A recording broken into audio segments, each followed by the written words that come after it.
тине гендиректор отурат ак үйдө депутат болуп. Кайсы бет менен отурат? Ушундай проблеманы чече албагандан кийин. Мына 2 миллион сомду ала албай отурам мен. 2 миллион сом калды. 2 миллион калган. 2 миллионго 7-8 айдан бери жүрөм аяктачы. Акес Кайрат Кенжебаев, бул эже менен журналисттер стоп беспредел. Зайнабидин. Таанышмагансыздар, жүрүңүз. Бирок мен жанагы гарантийный письмодо жазып берген сумманы берип бүттүм. А бул жагында бергенге аракет кылып атам деп атам эже. Берип төлөйсүң. Жок, берем эже, мен качпаймын. Туура. Мына чечим сунуштап атат. Жок, булар баягы эле сунуштаган багачы. Мисалы үчүн мына сыртта БМВ турат азыр. Кечеги жакында алганмын. Мен алдабайм сизди, 2 күндө мына эртең жок бир күнү базар болгондо сатып туруп берем деди. Анда да алдап кетиштиби? Өткөндө өзү деле айтты, мына 5 күн рабочий күн бериңиз деди. Макулдум, 5 күнүбүз 15 күн болду. Мына дагы эле жок, мен ишенбейм. Мен деле азыр эже. Мен үйгө алайын деп үйгө берем. Силерге Сиз алып аткан квартираны $300 алган. Силер 41. Мен 650ден сатам азыр. Силер 41 000 долларга Мен сиз менен спорт ете элекмин. Эже, мындай кылалы. Мындай кылалы эже. Арбаңыздар урматтуу Стоп Испрейнин көрүүчүлөрү, биздин каналга, медиа порталга чынар аттуу эжекебиз кайрылган. Ал ушул Эмаком компаниясынан 2 жыл мурун, 2020-жылы тагыраагы батир алган экен, бир эмес 2 батир. Бирок азыр күнгө чейин же батир жок, же акчасын кайтара албай орап. Мына ушул Чынар эжеке менен Эмакомдун фирмасына келдик. Бул өзүңүздөр билгендей курулуш компаниясы. Кирип, бул эженин жагдайы боюнча соолдорду узатсак.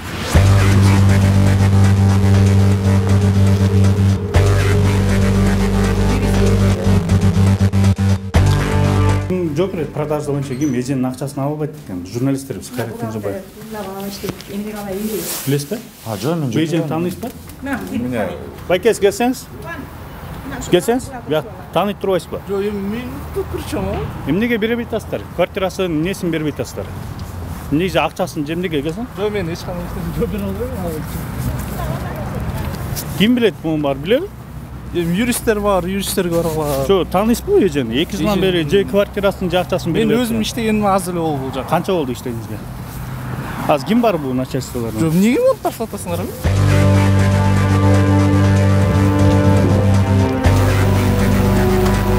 Ким бар? Эч ким жок бекен, а?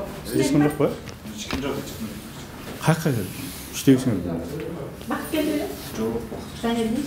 Жа, сизге отдел продаж же юристтер барбы? Анде иштебейсиздер бүгүн, а? Директорчу? Каякта, энди корпоративге катты болот. Корпоративге даярданып чыгат Ооба, булар, ошакта бир же кафеге барышат булар. Мен азыр батир сурап алам аны.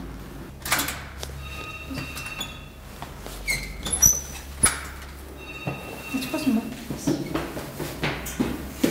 Ушакта отурабы? Ушакта, Эже, эмне болгон ошо окуяңызды бака ачык чакта бизге мындай түшүндүрүп коесуз, эмне болгон, эмне болуп квартира алып калдыңыз бияктан, канча төлөдүңүз эле? Жана кагаздар боюнча 5 миллион сом төлөпсүз, Ооба, негизи мен бияка келип анан үйлөр жакшы дегенен 5,5 миң сомдой 5,5 миллион бердим, 5,5 миллиондой. Анын ичинде кредитим да бар, кагаздарым бар азыр. Анан 2,5 жыл күттүм, вообще турбай койду. Стройка жүрбөй койду. Фучика Рыскулова. Такыр турбай койду. Катлабан казылган. Катлабан казылган, и то бир ичинде кирпич жок же бир цемент жок. Ана 2,5 жыл болгондон кийин келип туруп отказ кылдым. Майдын 17-синде келдим. Бияктан отказ кылып, заявление бердим, бергенден кийин 2 айдан кийин келиңиз, акчаңызды сразу беребиз деди. Толук 5,5 миллион беребиз деди. 2 айда өттү, келсем жок. Мына ушул убакка чейин булар ойнотуп, тигин бакыт барсам Зайнабидин берет деди, Зайнабидинге барсам бакыт берет деп, мен булар канча убара кылып, и то мен мына доллар ылдыйгесинде алгам. Азыр доллар өйдө биринчиден, экинчиден убактымды жеди. Үчүнчүдөн эмгекти жеп атат, ден соолугумду жеп атышат булар.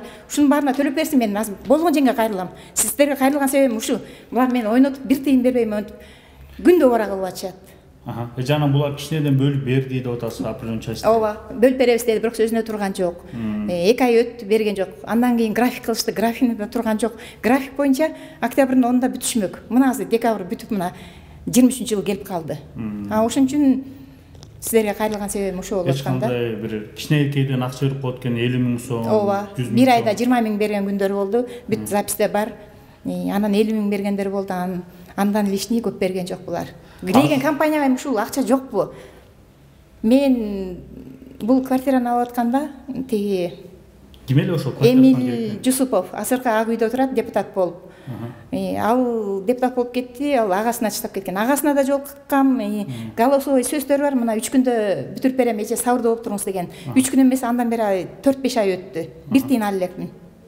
Ошон үчүн барчы жерге барыш керек болуп калды. Сиздерге кайрылдым. Эми бат эле беребиз дегенде. Ооба, бат эле беребиз дешкен. Анан эртең кел дейт, макулдап эртеси келсем, эже бүгүн акча жок деп кайра мени кетирип коюп атышат булар. Кыскасы ар кандай шылдыңдап атат да, меничи булар. Же үйдөн жок, же акчадан жок болуп атат да. Же үй жок, же акча жок. Жөн эле воздуктагы үйлөрүн сатып атышат буларчы. Айтып атпайм, бир кирпич жок, бир цемент жок, фундамент жок. Ошонан мен да кайрылчыңдарга кайрылайын деп президентке чейин барайын деп атам. Уят эмеспи, могу билеген эле ак үйдө депутат болуп отурат Эмил Жусупов. Эмнеге ушундай кылат? Бул компанияга же акча жокпу? Алгандан кийин үйдү салып берсин да. Үйдү салып берсе мындай проблема жок болмок да, чынбы? Же үйдөн жок, же үйдөн жок, же акчадан жок. Мен да кредитке алган акчаларым болчу. Мына ведомостор бар турат азыркыга чейин. Анын ортосунда булар мени жинди кылып, больной кылып, докторго жаткызды. Жатып чыктым. Анын баары выпискаларыман бери турат. Колкуй макул деп күндө келем, тимете, Анел билет мени, күндө келем. Күндө келесиң. Күндө келет, Анелдин бир чыны кофесин ичип алып, чайын ичип алып кетип калам. Акча жок деп. Күндө келем ушакта, иштегенде эле болдум. Бул балдарым баары мени тааныйт, билет, мен уже бияка миллион жолу келдим. Бакытка да жолуктум, Зайнабидинге да жолугам, азыркы Эмилдин агасы Мелиске да жолуккан күндөрүм болгон. Голосовой эмелер бар, берем деген. Анын баарын сиздерге азыр өткөзүп берем. Көп берсе. Анан бул сиз эле эмес, башка адамдар да бар турбайбы? Башка толтура, группада толтура. Булар ар бир объектиси бүт эле проблемный. До конца бүткөн эмес. Мен айтпайм, бияқта инимди алган, аларкы мына байыбын аябай суук болду. Отоплениясы да жок, тиги свети да жок, караңгыда ызы чөгүлүп, караңгыда бүтүрүп беришти. Булардын бир объектиси нормальный эмес. Булар аферисттер экен да. Мен ушу калай калкка айтайын деген оюм бар да, эмне үчүн ушу Эмакомдон алабыз? Албагыла мындан кийин. Вообще үйлөрүн албагыла. Тине ген директор отурат ак үйдө, депутат болуп. Кайсы бет менен отурат? Ушундай проблеманы чече албагандан кийин. Мына 2 миллион сомду ала албай отурам мен. 2 миллион сом калды да, ошол 2 миллион калган. 2 миллионго 7-8 айдан бери жүрөм аяктачы. Ала албай. Күндө эле эртең. Күндө. Азыр директор бар белемби?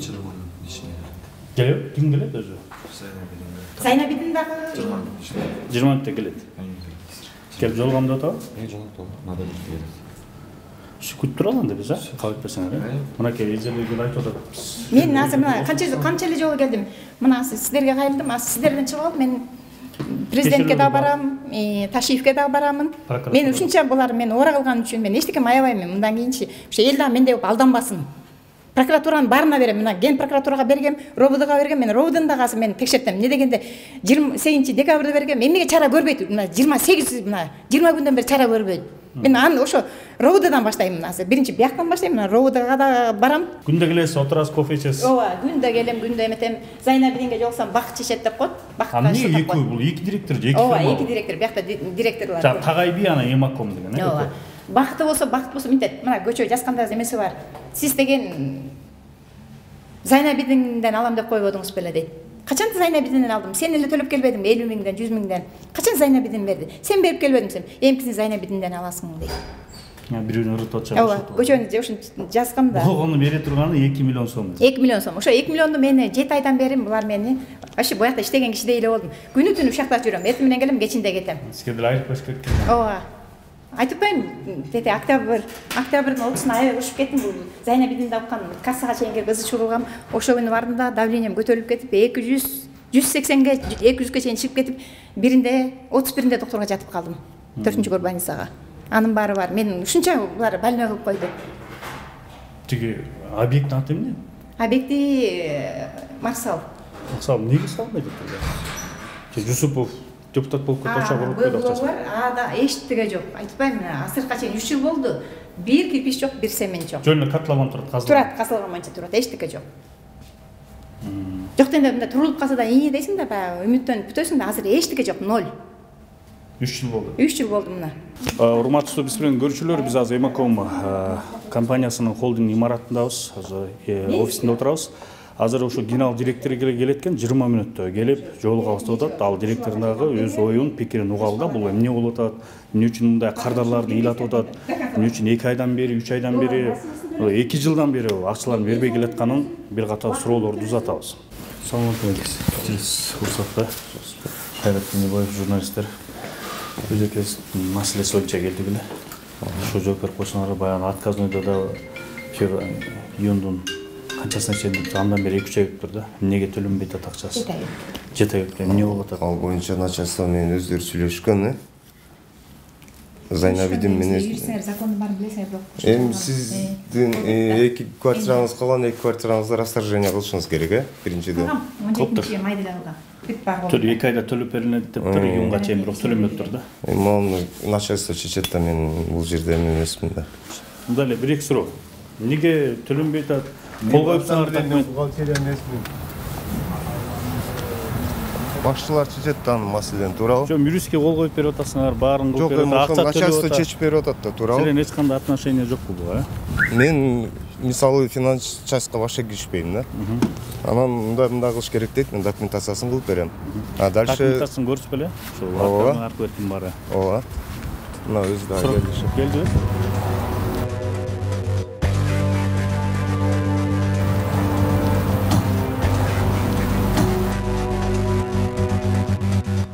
Ушул машинени сизге сатып беребиз дешти да? Ооба, 2 күндө тиги акчасын беребиз дешти, бирок беришкен жок. Мына асырка чейин өзүлөрү айдап жүрөт. Акчаны бермек үчүн өзүлөрү менчиктештирип алышты. Акес Кайрат Кенжебаев, бул эже менен журналисттер, Стоп беспредел.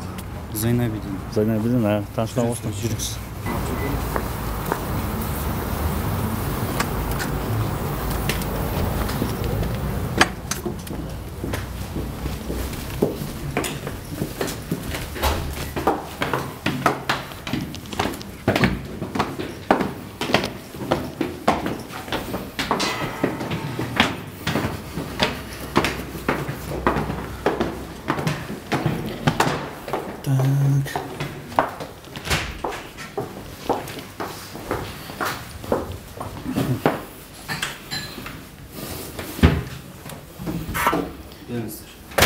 Келдик Зайнабидин мырза. Бизге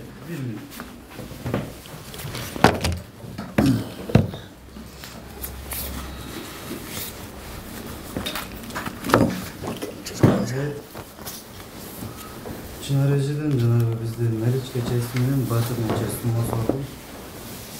Ошонун бартери канча сумма болгон, наличкасы канча сумма болгон. бизге Чынар жак айрылган. Ушактан акчам ала албай атам, 7 айдан болду. Ана өрөбүз, мына өрөбүз деп бүт сиздердин баары голосовойуңуздардан бери ондай документтерден баары берген, графикка түзүп берген экенсиңер. Силер график боюнча 10-октябрда толук төлөп бүтмөк экенсиздер.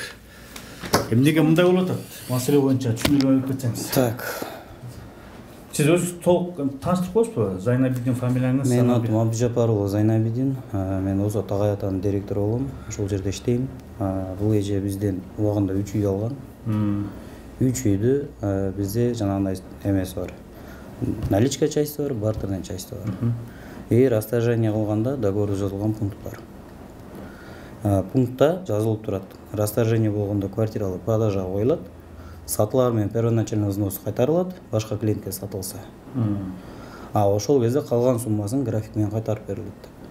Эженикине мен өзүм жактан башында биринчи эжеке өзүм мамилебиз башталганда Солнечный деген объектибизден азыр бүтүп калды, завершениясында турат. Ошол жерден бир квартирамды расторжение кылып бер деген. Анысын кылып берип, акчасын төлөп бүттүм. Андан кийин Марсал деген экинчи объект, мага тиешелүү объект. Ал жерден 2 квартираны расторжение кылды. Ал жерден да бир квартирасын толук акчасын алып бүттү. Экинчи квартирасынын частьынын башына бир аз суммасын алды. Азыр эми мен полностью карап чыгам. Если эже менен дагы ушул малга чейин наличка кылып кайтарып берүүнү аракет кылгам. Эми договордогу эме боюнча бизде жана бартер, анан наличка деген бар. Бартер менен эжеден биз техника алганбыз. Мен техника менен кайтарып берем. Эмнеге 3 жылдан бери же үй бүтпөйт же эмнеге чоюлуп атат? 3 жылдан берки себеби, биринчи себеп бул карантин болду. 8 ай карантинде биз эч жерде иштей албадык. Аны өзүңүздөр да жакшы билесиздер. Андан кийин шайлоо болду. Шайлоодон кийин переворот болду. Ал кезде да бир 6 ай жумуш бизге болбоду. Себеби биз документация бүтүрүш керек, башка кылыш керек. Улам кишилер алмашат. Частный секторду өзүңүз жакшы билесиз, ошо ишиңизге байланыштуу көп жерлерде кандай нерселер болорун. сиздер төлөп келгенсиз, 50 000 сом, 100 000 сомдон төлөп келген турбайсың. 2 миллиондой калып тур, 1 миллион 900 000. 1 миллион 850 000 калды. Акыркы жолу 50 000 картасына которуп бердим. Айтып атпаймынбы? Бизде сатууга коюлгандан кийин, сатылгандан кийин первоначально взнос кайтарылып берилет сразу. Как эже биринчи үйдү алып атканда 700 000 төлөгөн болсо первоначально ошонус кайтарылып берилет. Андан ошол кайтарып бердиңер беле 700 000. Калган суммасыны эже бизге мисалы үчүн 2 жылга рассрочка калып атат, бөлүп төлөп атат. Биз аны 2 жылга чозбойбуз. 2 айга же 3 айга чозобуз. Бир квартира болсо бат төлөп бүтүрөбүз. Бул жерде эжеде 3 ай болуп атат. Экөөсүн толук кандуу төлөп бүттүм. Экинчисинин башынан где-то 150 000 200 000 жакын алып бүттү. Калганын кечегинде 50 000 берип кеттим. Мен командировкага кетип калдым. Ошко барып келишим керек болуп калып, азыр ошол жактан келип атам. Сиз неме келишимде ушинтип 50 000 төлөп беребиз, 20 000 төлөп беребиз, анан болбой калса сиз ушинтип дагы 2 жыл чоюп жүрөбүз деген договор менен аласыздар ушинтип. Жок, 2 жыл менен чозуп жүрөбүз деп аткан жокпуз бул жерде. Мисалы үчүн мындай болуп атат байкеси. Эже биз менен договор түзгөндө башында первоначально 30% төлөйт, калган 2 жылга бөлүп алып атат. Мен ошону түшүнүп атам. Биз 2 жылга бөлүп төлөбөйбүз кийин. Биз менен расторжение кылса, үйүнү сатууга коебуз. Башка киши сатып алса, эженин 1 жыл сатып алса 1 жыл күтүп үйүнү сатып алып атат. Сол нече дагы квартира мен өзүм сатып бергем, толкун деген кызга. Эже сатып бергенби? Эже, аныңызды мен төлөп бүткөм, азыр бөлбөй турсаңыз мен түшүндүрүп алайын бул жакка. Сатылгандан кийин первоначальный взнос кайтарылып берилет. Калганын биз 2 жылга эмес, может 2 айга же 3 айга бөлүп беребиз эже. Биз толук кайтара албайбыз. Графикти сиз түзүп бересиз беле? Бул графикти мен түзүп бергем. Эмнеге графикке өзүңүз? График боюнча байкеси. Бул жерде график турат. 3 миллион 447 120 сом деп. 2 квартира. Жагда бүтөт деп турбайбы? 2 квартира. Мен төлөп бүткөм байке буну. Бүткөнбү эже? Жок. Чынар эже. Селекциядагыңыз канча миллион болгонсуз? Общий 5 миллион берген болгон. Общий. Ама графикте Сол окусаңыз нечеден сразу мен өзүм. итого деп турат байке. Итого 3 миллион 447 120 сом. Буну мен төлөп бүткөм. Бүткөнбү? Бул бүткөн. Сен азыр ошо акча карыз эмессиңби? Мен карызмын. Мен Марсал менен карызмын сизге. Могу кагаздагы карызды мен берип Разница. Разница. Марсалбы. Сол нече? Эже, Өкөтө уже убакыт. бул жак байке мага документ алдыма коюп атат. 21 декабрь, бирөө 22. Эже, бул жак менин алдыма документ коюп атат, мен түшүндүрүп берип атам эже. Мен сиз менен акыркы убакта Документ дагы бүткөн суроо, бул гарантия. Эже, хорошо. Мен сиз менен акыркы убакта жакшы сөзгө келе албай атам эже. Жалаң ызычуу менен келип атабыз. Бул жерде боюнча, могу гарантийный письмо боюнча. Мен төлөп бүткөм бул суммаңызды. Кийин сизде келип атат азыр могу жерде.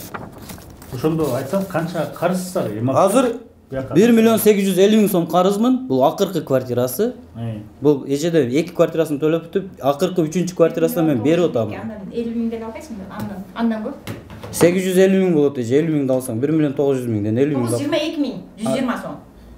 Сен кайда? Хорошо, кошуңуз. Мен круглый айтып атам. Бул жерде график боюнча, могу график боюнча эже мага азыр сиз дагы айтып атасыз, график боюнча неге төлөп бүтпөдүңүз деп. Мен бул график боюнча төлөп бүткөм. Марсал боюнча кийин расторжение кылган. Анын бир квартирасын толук төлөп бүттүм, экинчисин башын баштадым. Азыр эми раз эже наличка таап берди турмаса, менде наличка жок. Себеби эженин наличка жагы мен төлөп бүттүм, бартер жагы калды. Бартер жагыга менде машиналарым турат азыр. Чогултуп койгон. Кааласа сатып берем, кааласа машинаны алып кетсин могу жерде. Айтат ошого баягы 1 ай мурун. Жо'yim, Абдужаппар уулу Зайнибдин мырза. Мына жерде Тагай ата сиздин осо директоруңуз. Сизде гарантийный кепилдик кат деп жазып берип атасыз. Биринчи берип атат. Кыдырбаева Чынара деп жазып берип атасыз. В настоящем общество с ограниченной ответственностью Тагай ата обязуется платить всю полученную денежные средства за квартиру по договору долевого участия в строительстве многоквартирного жилого дома в размере 3 миллиона 704 640 сомов до 17 июля 2022 года деп турат. Бирөө мына кумардыкы да бар. Өкөн бердигенде 5 миллион сом. Байке. Мына ошону жазып берип атасыңар да. Өзүңөр жазып берип атасыңар. Жок, байке. Тетиги жерде төлөндү деп турат. Төлөп бүткөм маңызын. Итого общий сумма могу жазылган. Мына эже эми официалдуу түрдө айтып атат, мына сизге эмчи. Мына боюнча төлөп бүттүм деп атат. Неге төлөп бүттү эле чын Жок, айтпайсызбы? жок, төлөнгөн жок. Мен төлөнбөгөн 1.922.000 сом. 1.922.120 сом карыз болчу. Мына өткөн пятницада аны да келип ысылдап атып, сал кел десем, кечинде картаңызга салып коем деп, ал күнү кечинде араң 9 араң квитанциясы менен турат. Анда 50.000 салды. Бүттү, калган мен эчтеке алып элекмин. Бул кайдан кутулушат? Мага карыз үчүн кайрылып атам да сиздерге. Эже, сиз Булар ойнотуп атпайбы? Мага июль айында эле бүтүрмөк. 17-июльга чейин, до 17 июля бүтмөк. Азыр деген мына январь болду. 3 жыл болду. 17 күнөн кийин мага 3 жыл болот бияка келгениме. Муну кантип иштейсиздер? Гарантийный письмого да жооп бере албайт. И графикіне да жооп бере алышпайт булар. Эже, 1 минутка тынчтык калайчы. Мен да азыр жолдон келдим, алыс жолдон өтө чарчап келдим. Мындай кылалы, байке. Могу кагаздар боюнча мен айтып атам. Общий эженики 5 миллиондон ашык. Бул жерде мен 3 миллионго жазып бергем, аны төлөп бүттүм. 2 миллиону калды. Бул бартерный часть. Каласы алып кетсин, машиналар турат сыртта. Ошол чечим. Если наличка десе, күтүп турсун, эртең алып чыгып сатып берем мен. Зайыр. Мындай кылсаң, эженин КамАЗын канча калганбыз? 41.000 доллар. Аса ошо 41.000 доллар бергиле, доллар боюнча анда, машинада урутпайт. Volvo 500. Мага ошо доллар менен бергиле. Канча болду ошондо? Ошо малда курс канча? Эми ошо малдагансыз эмес, мага азыркысын эле чыгарып берчи. Ашык курс менен бересиң, тышында урбайт. Жок, эже сизде бул жерде сом менен кетип, уже договоруңуз эки жактан бекилип атат. Бул жерде эже сиздин да кыйкырып, коркутуп, үркүтүп, мындай журналист менен сиздин убагында мага жазган сообщенияларыңызга могу жакта толтура. Зайнабидин сени чорныйларга берем, тигиндей кылам деген эмне? Кардарды. Бүт барын бердим. Карыдар байке. Келди, ал деген силер деген квартира бериш керек. Мыйзам акчасын бергиле. Дем антроп тиңден мындай дегенден бул эже алып берип акчаны берип атат. Мен берип атам. Үй алам десе силер үй жок, акча жок кылып атасыңар, бой болмот деп атасыңар. Булар ушундай да. Бул кардар кандай мамиле турамызды? Мага акчамды төлөп берип коюптур, мана ушун возникать этишсин. Көп экен бул адамдарчы группасы бар экен. Жок, азыр мына барсам 3 квартирасы общий канча сом болгон? Белгилендер ушинтип кечке карап туруп мен айдап салган. Качып кеткен тиги наркотика офиске анда да. Аяктан да барып ызылдап кеткен. 1,5 миллион, 800.000, 420. Кагаз деле карайлы. Канча болду ушуну келип чыккан? Ой. 5.287.120 турабы? Өткөндө эле санап чыктым эле. Могу жерде кана жана гарантийнедеги мен могу жерде жазып берем. Мына могу гарантия мына. Жок, мына могу суммага мен жазып берип атам ошону Ага гарантия. чейин гарантийный письмо берген. Ага да сөзүнө турушкан жок. Эже, аз кое туруңуз, мен могу кагаздарыңызды от. Эмнеге кое турам?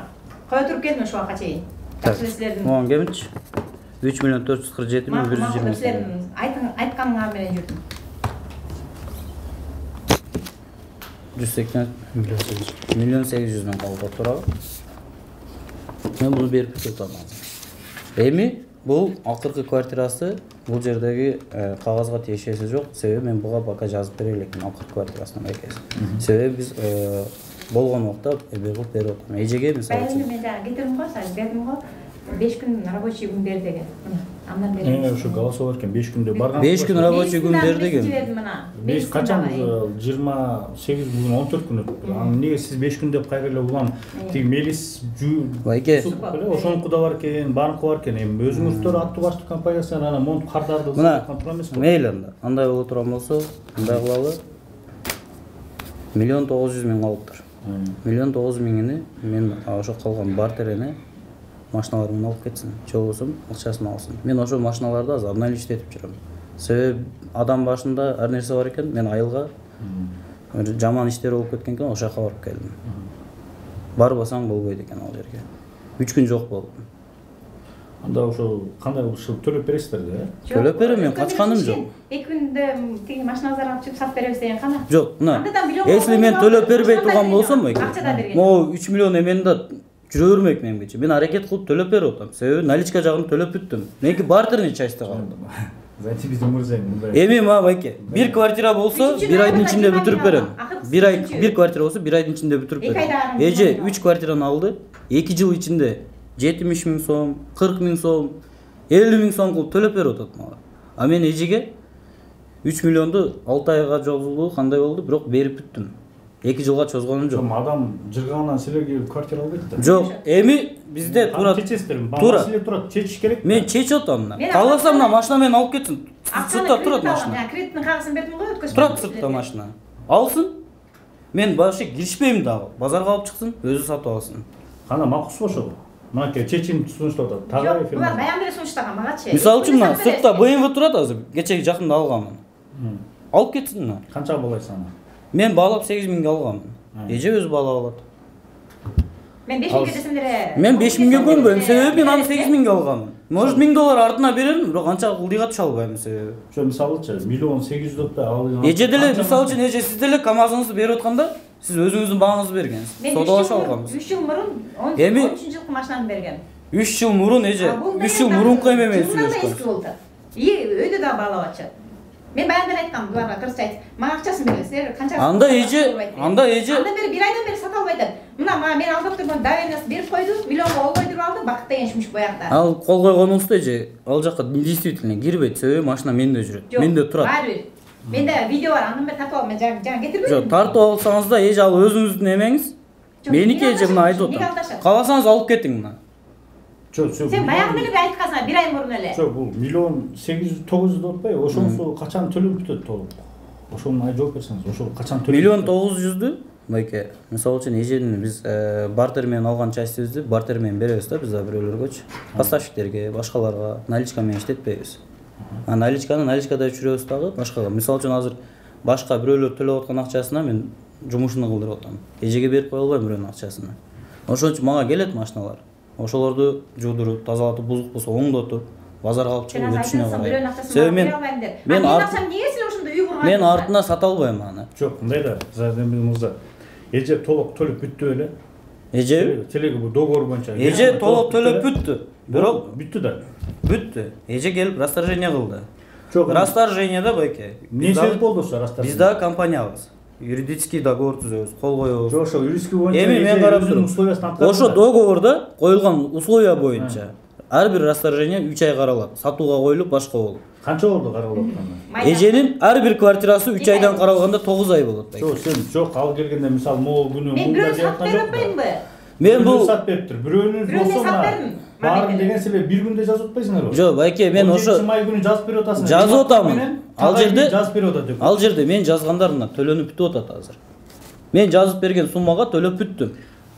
Зайнебин мырза, түшүнө албай атам. Силерге акча төлөп берди. Жок, төлөп берди. Квартирасын алайын десе, квартира жок, тиякта котлован казылып турат дейт. Анан эмне кылыш керек?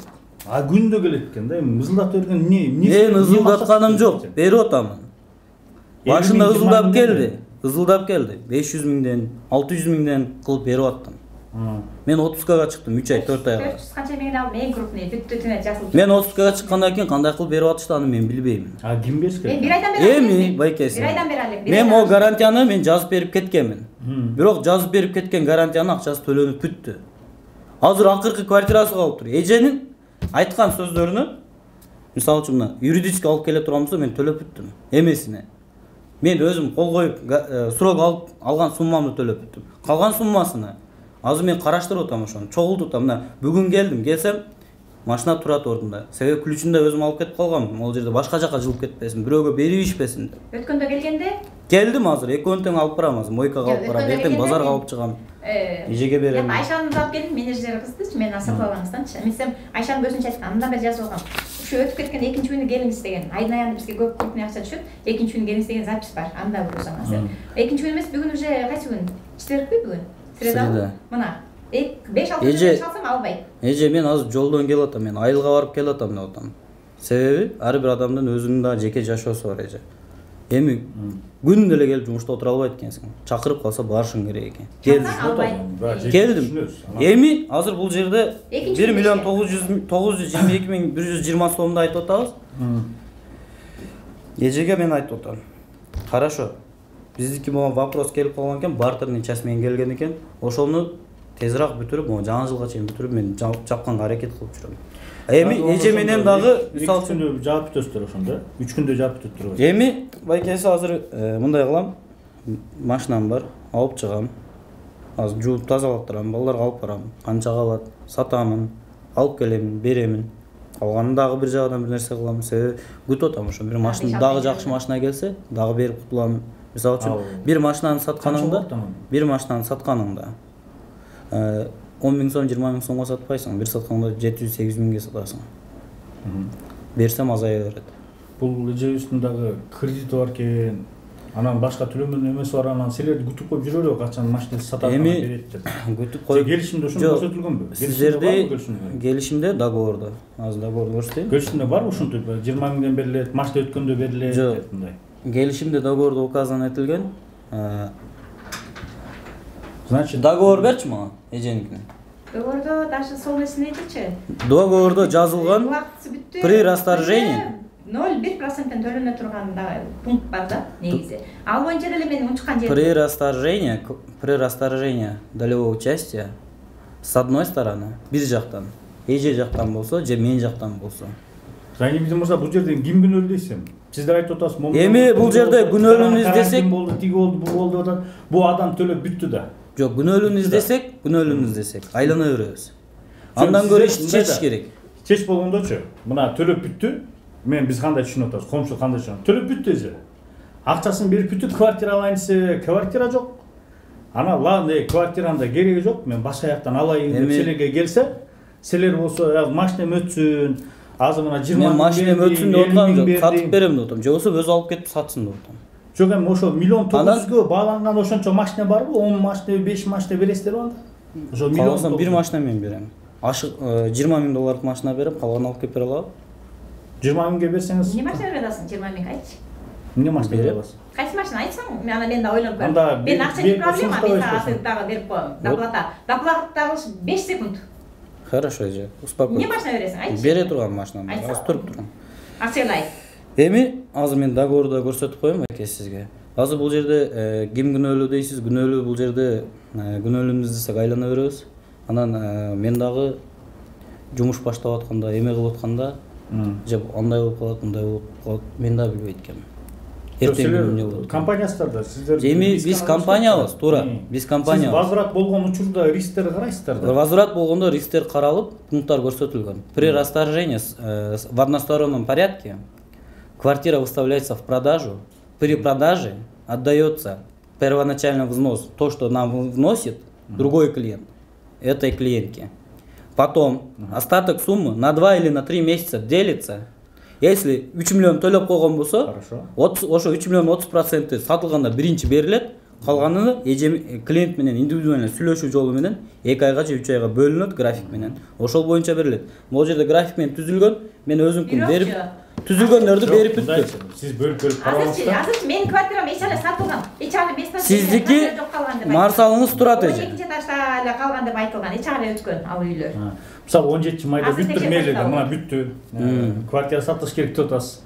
Анан бүткөндөн кийин 17 майдан бери сатылып бүттү да. Берип бүттүмбү? Сатылып бүткөн. Жана калган бөлүгү эмне болот эми? Калган бөлүгү бул 3-чү квартирасы боюнда. Мындай эмес да, могу үй жарым акча берген, жарымына техника берген, жарым берген. Байке, мындай да, мен сизге бир нерсени айтайын. Бир нерсени айтайын. Мындай түшүнүктүү болсун. Мага карап туруң. Сиз базарга барасыз. Элементарный ручка сатып алып атасыз, туурабы? Ручканы сатып алып атасыз дагы. Буга 2 запаска алып атасыз. Биринин запаскасы түгөгөндө экинчисин саласыз, туурабы? Эже дагы бир эмес 3 квартира алып атат. Үчөөнүн акчасын бөлүп төлөп бүттү. Бүткөндөн кийин эже келип биринчи очередде селекцияны расторжение кылып берди. Марсалың туруп тура берсин, баштасаңар, кылсаңар. Мен азыр баштадым, кылып атам. Ошо күнү расторжение алам. Жок, эже кое туруңуз. Мен сиздин записиңиз менде бар. Мен Байкеге түшүндүрүп бүтөйүн. Докажи биринчи. Байкеге түшүндүрүп бүтөйүн, кое туруңуз. Менде бар аз көргөзөм. Аны көрсөтпөгөн турайм, аз бир күндө. Эже расторжение кылып атабы? Кылгандан кийин келди. Мен графигин жазып берип атам. 2 квартирасына. График жазып кол коюп берип атам. График боюнча общий сумманы алганыбызда бизде 5 сиз жазып берип атасыз да. Сумманы карасаңыз? Жок, мына 861.780. Итоговый сумманы караңыз, Байке. Байке.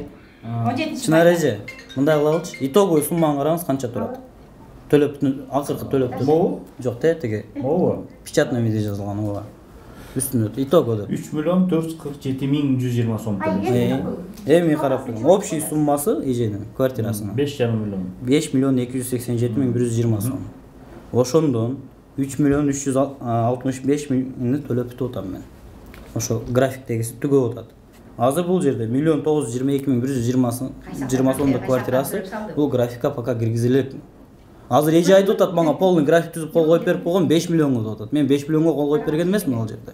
Жок, бул 3 миллион экен. Анан экинчиси жана ушул 5,5 миллион ала албай атат да. Жок, 5,5 миллион ала албай атат. Билип атам. Берип атам, бергенге аракет кылып атам. Беремин, качпаймын. Компаниям турат, иштеп атамын. Мен жашоом ушул жерде. Мисалы үчүн мына договордо жазылып атат. Мен берип бүттүм дегеним жок. Мына азыр айтып берип бүттүм дейт да. Мына мончакча болсо бербесе кайдан анан? Жок, эже, сиз аны ручка менен жазган эмес. Мен сизге биринчи түзүлгөн график мен кол коюп печать басып берген. 1.775 эле төлөндү ошондо. Жок, ал тетяныксына айым болуп калган. 1.922.120 сом карыз болчу. Ошондой эле 50.000 өткөндө которду 2.000 болду. Анча экен айтпайм мен точно. Жок, мындай да, ой. 1 минут мына тынч болуп туруп түшүнүп алачы бири-бирибизге. Мен график түзүп берип атам. Эже менен биринчи келишкенибизде качан төлөп бүтөсүң деп атат. 3 миллион канчасы. Договор общий целиком алып келчи, полный пункттары менен. 1.872.000 карыз. Мындай да, эже мага берип атат. Ошо тетиги 3 миллион канча миңге экөөбүз расторжение кылып атабыз. Мен кол коюп берип атам, печать басып атам. 3 миллион канча миңге. Мен печатын басып колумду коюп берип атам. 3 миллиондугу бүтүп атабы? Акыркы мына 3-чү квартирасы калып атат. 3-чү квартирасы 2 миллион канча эми. Андан 1.922.000 калып атат. Ошондо 3-чү квартирасы пока графикке киргизип, мен кол коюп берип, обязательство берип, монча күндө төлөптүм дейликмин, бирок ошондо эртерээк бүтүрөйүн деп аракет кылдым азыр. Ошондо бар, ушунун ичинде ошо общий сумманын ичинде коюп бар. Жеттиңби? Эми үчүнчүнү кол элек анан эме расторжение кыла элек деген. Кенен жана эмени көрбөсүң го, үйдө бир күндө расторжение кылган бар. Расторжение кылыпсыз эже. Эмаком кылып атат, анан сиздин фирма кылып атат да. Экөө бир эле окшойт эми ушуну. Тагай ата кылып атат. Эми холдингке кирет да, Эмаком холдингдин алдында.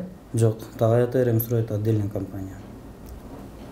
Мына бүт заявление мына бир күндө эле алып атам. Бүт баары бир күндө. Бир күндө мына. Жок, бүт баарын бир күндө алып атасыз эже.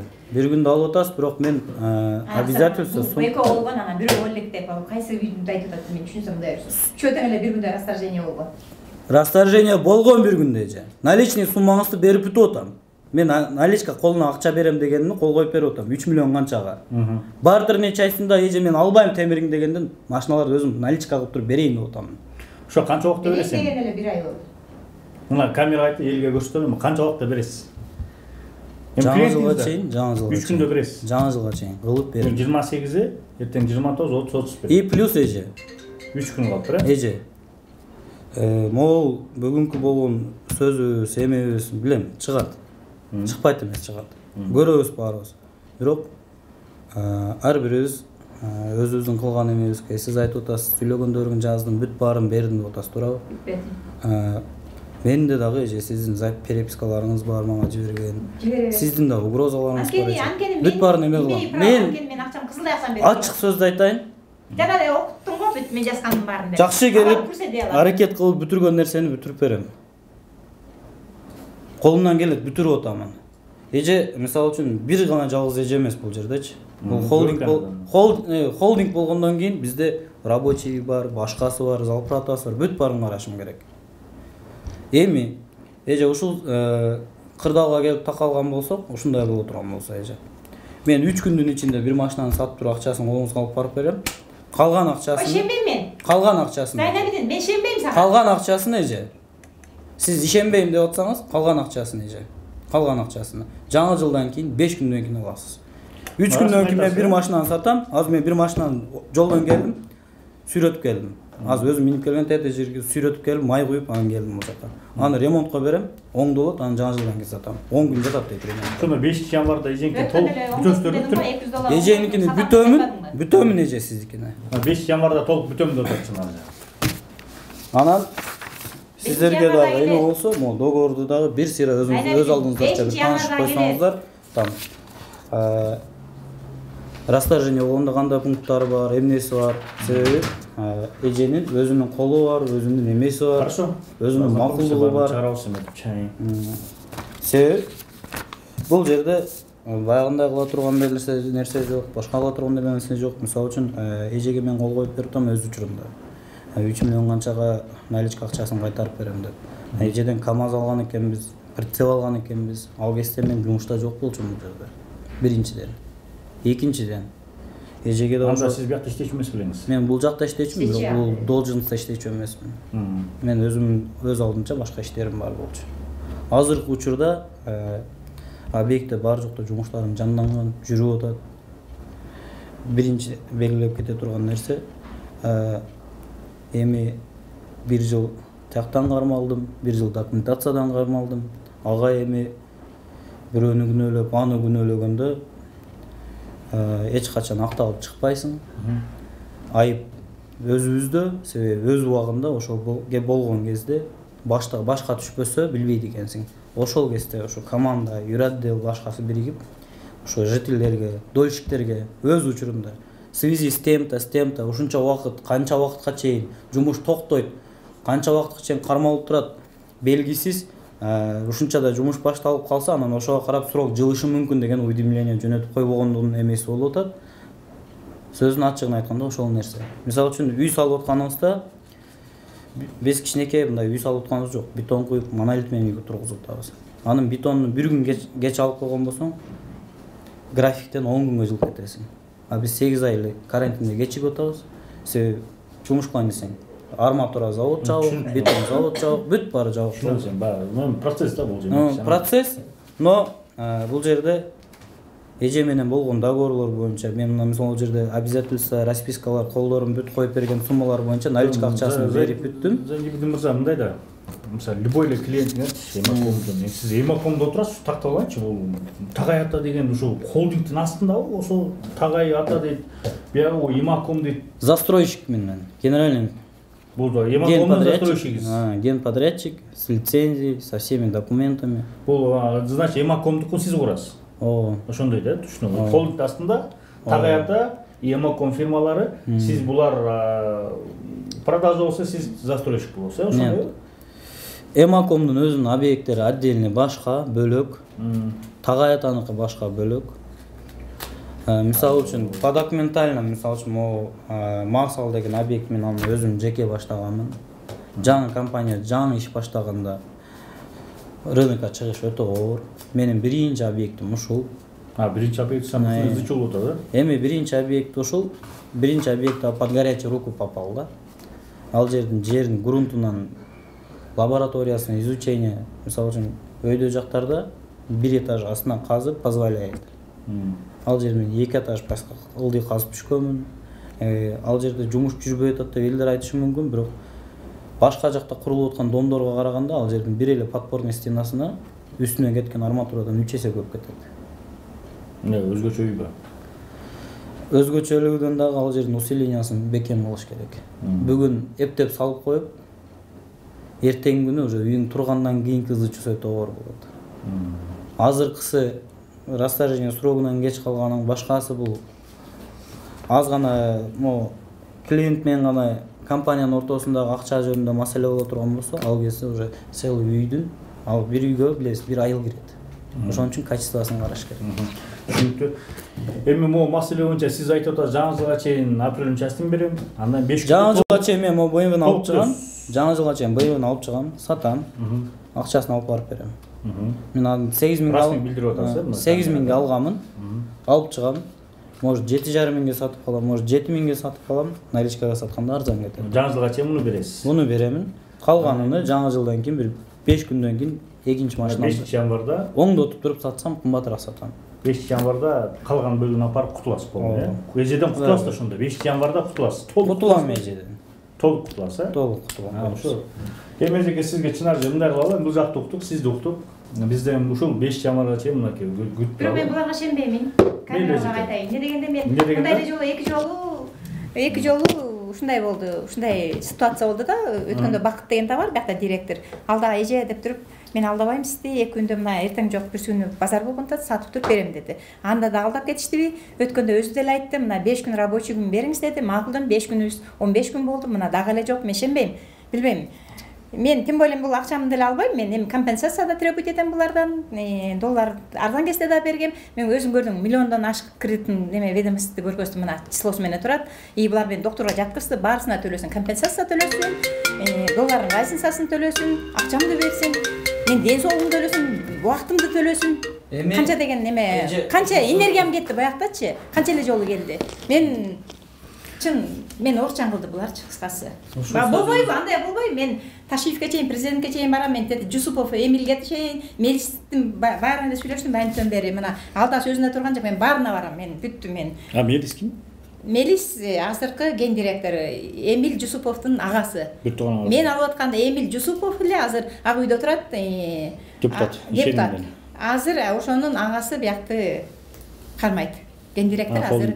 Ооба. Эмакомдун генеральный директору Мелис Жусупов. Ага да жолуккам, анда голосовойлор бар. Берем деген мына канча ай болду, мына жана көргөздүм го. Ал 3 күн сабырдуу болуп туруңузчу, 3 күндө полный майдалап, чүйдөлөбөй туруп берем деген сөзүн уктуңар мына. Мен эми ушунча жакшы эле күттүм, мендей сабырдуу киши жок болуш керек бул дүйнөдө. Канча эле жолу алдады, жаш баладай мени алдады. Эми мен кетпеймин. Мага баарысын төлөсүн, компенсация да төлөсүн. Энергиямды мына кетирди, ден соолугумду кетирди. Чын жөн эле үй алып атат, мына байым бир келин келди, дагы бир мисал келтирейин. Үй бүтүп атыптыр, уже ас эле калыптыр. Ай сайын 25 миңден компенсация төлөп атат. Мен же үйдөн жок, же чүйдөн жок, же акчаман жок, монтип күндө келем аяка. Баягында санаганда 100 канча жолу келип турмун. Андан бери бир жөн эле 200 жолу келдим биякачы. Бүт бемеден видеодон бери тартып келип кирип келатканда эле тартып аткам. Канча жолу келип атканын санайм мен үйгө барып дагы. Мен эми чын болгон жерге барам. Ташиевке чейин барам, президентке чейин барам. Булардын репутациясын неме кылып мен кетирем уже. Анткени мен ушунча жаман бала кылды, мен булар орчан кылды, мага баарысын төлөсүн. Төлөбөйбү? Мен назат кетпеймин. Прокуратурага бердим, көчөнгөн прокуратурага. Мен алардан бери мен СМБга берем. СМБга берем. Не дегенде, эмнеге мен бир ай мурун бердим? Чара көрбөйт буларгачы. РОВДга бердим, Октябрьскийге. Эмнеге чара көрбөйт? Мен ошондон бери берем. СМБга берем, баарына берем мен. Нормально бүтүрүшпөйбү, мага бүт бар төлөбөйбү. Мына Эмакомдон алып, канча мен нерв кылыплар мен орчан кылып коюшту. Эжеке, ушул сөзүңүзгө мындай да эже. Компенсация боюнча, башка боюнча айтып атасыз. Компенсация ал бериле турган сумма кайсы учурда берилет? Расторжение болбой, клиент менен келип сүйлөшүм жүргүзүлүп, күтүп турам дей турган болсо, эми определенный убакытка чейин күтөт, бүтөйүн деп калган объекттер бар. Ал жерде ал кишилерге убактылуу ошо квартплатасын, башкасын карап берилет. Анан эгерде эки тараптуу келишпестик болуп эме болсо, ошондо гана эме болот. Азыр бул жерде туура биз кечиккенбиз, сиз расторжение кылып атасыз. Макул. Мен общий суммаңызды төлөп бүтүп беремин эжеке. Айткан күнүмдө бүтүрөм. Калган маселеңиз болсо эжеке, мыйзам чегинде чечели. Мыйзам бар баарына. Себеби договордагы граждандык түрдө түзүлгөн, сизди мен бул жерге 0,1% төлөйсүз. Сүйрөп алып келген эмесмин. Алда алып келген эмесмин. Өз калооңуз менен келип кол коюп бергенсиз эжеке. Өз калоо менен келген. Мен деле ошо өз калоо менен коюп берген колум боюнча суммаңызды бердим. Калганын дагы беремин. Качпаймын. 21-жылы декабрь 4-кварталда бүтмөк. Сол нечечи 21-жылы 4-квартал. Мына до сих пор бүгүн 22-4-кварталы келди. Менде договор бар. Эже. Договор бар. Бар эже. Бүгүнкө чейин эсептегенде эле 0,1% болгондо канча акча болду? Мына мен даже доказа алып акчамды, чынбы? Мыйзам чегинде сүйлөшөбүз. Себеби мыйзам чегинде мен да жооп беремин. Мен да ошо мыйзам. Келелейдин капиталы. Кайра сизге да мага да жеңил болот. Себеби мыйзам чегинде мен да ошол жерде эмнеге кечиккенимди көрсөтүп бере алам. Солнечный 20 азыр 22 уже 4-квартал завершение башталып атат бир блок, экинчи блогуну буюрса эмки жылга бүтүрүп атам. Себеби эмне үчүн бир жылга кечигип атат? Башында айтып кеткендей эле 8 ай биз жумуш кыла албадык. Последняя проблема. Договор дороже денег. Да, это наше. А там договор дороже денег. Короче, ошол жер пунктун окуп берип коеюн.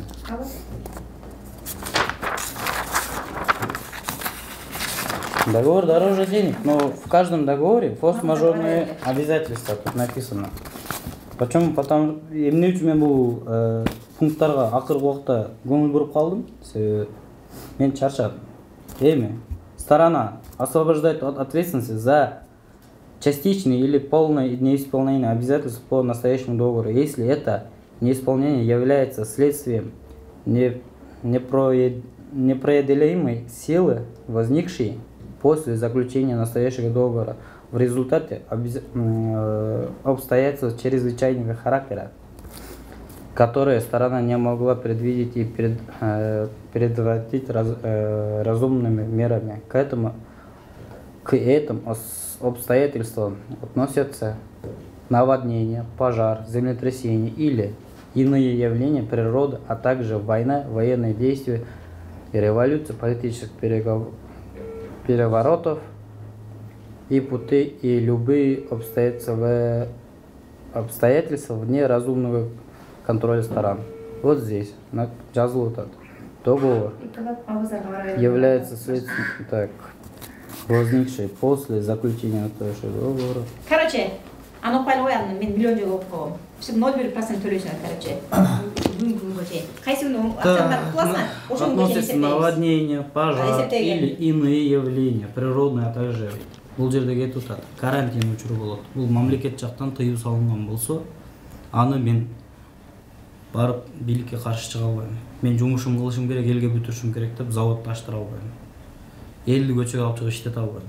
Себебі өзіңіздер білесіздер, барын үйге поддама комендантский час болып ешкім іштеген емес. Карантин 8 ай болса, 8 ай Эми Зайнебидин мырза, эми сиз жана ошондой боло турган болсо эже, мен бере турган суммам 1.900.000 калыптыр. Мен айткан күндө берип эме кылам, мына мисалы. А калган мыйзам чегинде мен бүгүн келдим. Соттошосуз. Бүгүн келдим, мына эме кылдым. Анан компенсация башка деп атасыз. Эже. Хорошо. Баарыбызга мыйзам бар. Эгерде ушундай болуп турмусун, мыйзам чегинде сүйлөшөлү. Жакшы сүйлөшкөнгө компромисске эжекеси уже экөөбүз келе албайт ошойбуз. Мен бошоп айтсам ишке чаласаңдар, намаздарга барыңдарчы. Өзүңүздөр деле көрүп турасыздар кандай болуп. Болду го. Бул жерде договордо бар. Азыр эже мага айтып кеткендей эле бул кол коюп берген башкалган срок өтүп кетти деп атат. Ал кол өзүңүз көргөндөй эле ручка менен жазылган жагын мен экспертизада бере алам. Мен жазган эмес, мен компьютерден жазып печать коюп, кол өзүм койгон билем. 3 миллион наличка жагын. Төлөгөн ошол наличка жагын шотторго эмелер. Шоттор эже өзү кол койгон. Аткан кассадан. Касса кол коюп берген. Жана чача карызсыңар, барбычы? Жок, карызым мойнума алам эже. Берем деп атам. Бирок мен жанагы гарантийный письмодо жазып берген сумманы берип бүттүм. А бул жагында бергенге аракет кылып атам деп атам эже. Берип төлөйсүң? Жок, берем эже, мен качпаймын. Туура. Вообще булар мен берип, сиз айтып атасыз азыр, мени алдап кол коюп берип кой, бербей атасыз. Мен кол койгонду берип бүтүп атам. А кол кое элегим да бергенге аракет кылып атам. Lexus машинаны мына Бакыт деген миллионго коюп кое беребиз. Бүгүнкү эме менен могу машинаны алдыңызбы сиз? Жок, сен мени укчу. Жок, сиз алдыңызбы? Машина менде турат. Алдыңыз? Бакыт мен чыкырды дагы, эже миллионго коюп беребиз, могу айдын аягы бүтүп атат. Бизге планга кирип кетсин. Мен сизге эртең эле машинаңызды алып чыгып сатып берем деди. Болуптур деди. Мен анткени Бакыт да 5 мал намаз окуйт. Эми акыл деп тур, мен миллионго кол коюп бердим. Мына азыркыга чейин ал машина сатылган жок. Ал машинаны бул кайда Зайнабидин терип жүрөт мына. Мен кимге ишенем? Бакытка ишенемби же Зайнабидинге ишенемби? Деген компания бул эми бир күн ал машина башка бирөөгө өтүп, дагы бир юрист дагы же бухгалтер алып. Менде турган машина. Сатам дегенде 1 ай болду. Менде турган машина, мен акыры меңгеге укугум бар. Себеби компанияга түшкөн эмени как директор катары мен өзүм шотумдагы нерсени өзүм колдонгонго акым бар. Биринчиден. Экинчиден, машинанын неисправность жерлери бар. Эжеге эмне үчүн берилди дешкен, берилбей турганда мен кайта алып койгом. Эже менен дагы ушундай түшүнбөстүк болуп, эртең күнү машинаны базарга алып чыгып, бизден алган миллионго сата албай, кайра дагы сиздер менен келгенди мен каалабайм. Мен өзүмө анда уже хуже келет.